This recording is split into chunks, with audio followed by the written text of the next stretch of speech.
गीता में कृष्ण ने अर्जुन से कहा है, कर्मंडे वाधिकारस्ते मां फलेषु कदाचन। मतलब कि कर्म करते रहिए, फल की इच्छा मत कीजिए।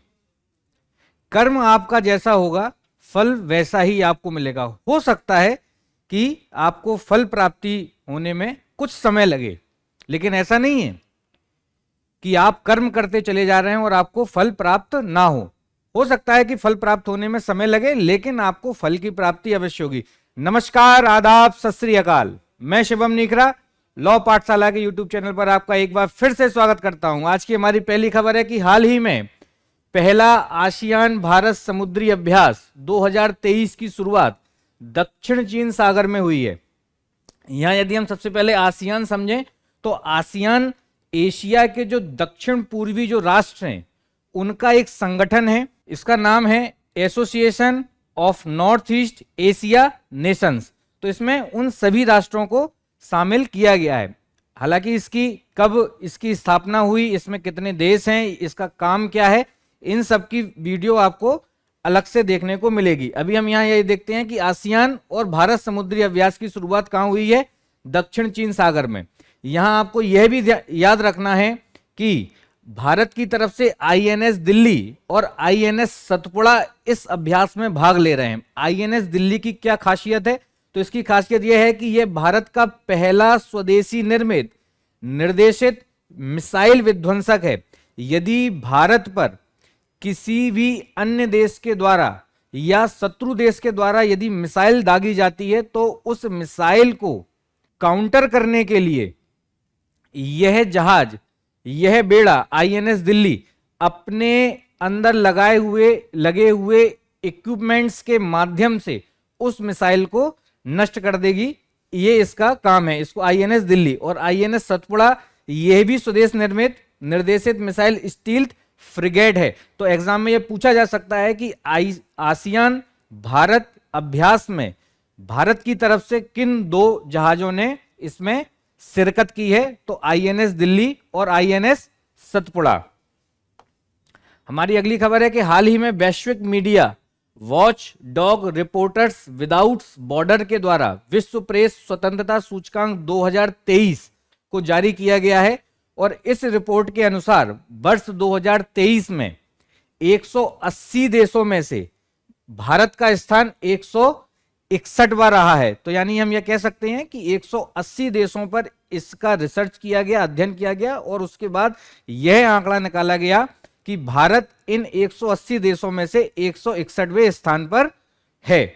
यदि इस सूचकांक का प्रथम स्थान देखें तो नॉर्वे, आयरलैंड तथा डेनमार्क ने हासिल किया है और यदि इसका अंतिम पायदान पर देखें तो आपको चीन, उत्तर कोरिया तथा वियतनाम आपको यहां देखने को अंतिम पायदान पर देखने को मिलेंगे। अगली हमारी खबर है कि हाल ही में वायनाड, यह एक तेलंगाना का जिला है, इसे ओडीएफ खुले में शौच से मुक्त ओडीएफ प्लस घोषित किया गया है और यह देश का पहला जिला है जिसको ओडीएस प्लस घोषित किया गया है। वायनाड जिला स्वच्छ भारत मिशन, यहां मिशन भी पूछा जा सकता है किस मिशन के तहत इसको घोषित किया गया है, तो स्वच्छ भारत मिशन की ओर से ओडीएफ प्लस रैंकिंग में इसको 3 स्टार श्रेणी में पहला स्थान मिला है। यदि वायनाड जिले के बाद यदि हम देखें तो मध्य प्रदेश का अनूपपुर और तेलंगाना का मंचेरियल जिले ने स्थान प्राप्त किया है। हमारी अगली खबर है कि मणिपुर में, जैसा कि आप न्यूज में देख रहे होंगे कि मणिपुर में जनजातियों, जो हमारी वहां की जातियां हैं, उनके मध्य युद्ध तो नहीं कहेंगे, हाँ, लेकिन ये कह सकते हैं कि विद्रोह जो कर रही हैं उसके कारण मणिपुर में मेती जनजाति अभी हाल ही में चर्चा में आई है। मेती समुदाय चर्चा में है। मेती समुदाय मणिपुर राज्य की एक प्रमुख जातीय समूह है। यह मेती भाषा बोलते हैं, साथ ही इसे आधिकारिक तौर पर मणिपुरी भाषा भी कहते हैं।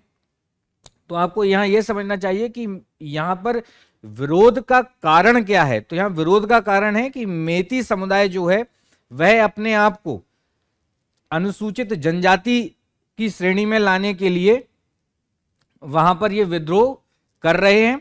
साथ ही यदि हम मणिपुरी भाषा की बात करें तो यह भारतीय संविधान की 8वीं अनुसूची में इसको शामिल किया गया था 1992 में 71वें संविधान संशोधन से। यदि हम यहां और देखें तो 71वें संविधान संशोधन से यहां 3 भाषाओं को जोड़ा गया था, जिसमें पहला था कोंकणी, दूसरा आपका मणिपुरी और तीसरा नेपाली। अगर हम यहां देखें कि भारत की 8वीं अनुसूची में कितनी भाषाओं को शामिल अभी तक किया गया है, तो यहां अभी 22 भाषाएं इसमें शामिल हैं। हमारी अगली खबर है कि हाल ही में भारत के मौसम विज्ञान विभाग ने चक्रवात मोका के चलते ओडिशा एवं पश्चिम बंगाल में वर्षा होने की भविष्यवाणी की है। तो आपको यहां ये याद रखना है कि मोका चक्रवात किन तटों से टकराएगा, तो ओडिशा और पश्चिम बंगाल। या ये यहां यह भी पूछा जा सकता है कि किस सागर में आया है, तो बंगाल की खाड़ी में मोका चक्रवात आया है। चक्रवात जो है वह निम्न वायुदाब का क्षेत्र होता है, यहां भी चक्रवात बनता है, वहां निम्न वायुदाब का क्षेत्र, और वहां निम्न वायुदाब के क्षेत्र में वहां की जो हवा है वह उसके अंदर की तरफ, चक्रवात के अंदर की तरफ अपना प्रवाह करती है। यदि यहीं पर हम यह देखें कि इसकी हवा की दिशा क्या होती है, तो इसकी उत्तरी गोलार्ध में, जैसा कि आपने ज्योग्राफी में पढ़ा होगा कि उत्तरी गोलार्ध में हवाओं की दिशा क्लॉकवाइज होती है, लेकिन दक्षिणी गोलार्ध में वहीं एंटी क्लॉकवाइज हो जाती है। लेकिन अगर हम चक्रवात की बात करें तो यहां पर हवाओं की दिशा बदल जाती है। उत्तरी गोलार्ध में आपको एंटी क्लॉकवाइज मिलेगी तथा दक्षिणी गोलार्ध में यह आपको क्लॉकवाइज देखने को मिलेगी। तो यह था हमारा आज का कार्यक्रम। धन्यवाद। जय हिंद, जय भारत।